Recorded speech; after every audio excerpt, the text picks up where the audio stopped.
ఆడబిడ్డని విచక్షణారహితంగా కొడుతూ దాన్ని వీడియోలో చిత్రీకరించి సామాజిక మాధ్యమాల్లో విడుదల చేసిన పరిస్థితి కనబడుతుంది. సభ్య సమాజం సిగ్గుతో తలవంచుకోవాల్సిన పరిస్థితి. ఆడబిడ్డను తాకాలంటేనే వెన్నులో ఒలుపు పుట్టే విధంగా చట్టాలు తీసుకురావాలని పవన్ కళ్యాణ్ గారు ఎప్పుడు చెప్తా ఉంటారు.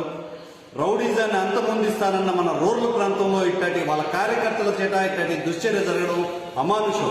2019 సంవత్సరంలో క్రిమినల్ చట్టాలను సవరిస్తూ దిశ చట్టం జీవోను జారీ చేసిన ప్రభుత్వం, రాష్ట్ర ప్రభుత్వం దాన్ని అమలు పరిచేదానికి ఎందుకు విఫలమైందని కూడా ఈరోజు నేను తెలియజేసుకుంటున్నాను. మారాల్సింది సమాజము. ఆడబిడ్డని తాకాలన్నా, ఒక దుర్భాషలు ఆడాలన్నా, ఆమెతో అసభ్యంగా ప్రవర్తించాలన్నా వెన్నులో వణుకు పుట్టే విధంగా వాళ్ళని శిక్షించాలని చెప్పి రాష్ట్ర ప్రభుత్వాలు చర్య తీసుకోవాలని నేను తెలియజేసుకుంటున్నాను. రాబోయే రోజుల్లో కూడా ఏ ఆడబిడ్డకైనా ఒక అన్యాయం అంటూ జరిగితే దాని సమాజంలో ఉన్న ప్రతి పౌరుడు తన ఇంటి బిడ్డకు జరిగినట్టుగా భావించి వాడిని ప్రతిఘటించి సరైన సమాధానం చెప్పాలని కూడా నేను తెలియజేసుకుంటున్నాను.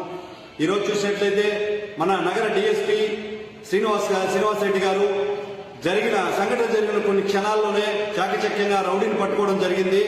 వాడిని పట్టుకోవడం వరకే ఆపకుండా కఠిన శిక్షలు అమలయ్యి ఆడబిడ్డలతో అసభ్యంగా ప్రవర్తించాలంటే వెన్నులో వణుకు పట్టే విధంగా ప్రభుత్వం చర్యలు తీసుకోవాలని నేను ఈరోజు మనవి చేసుకుంటాను.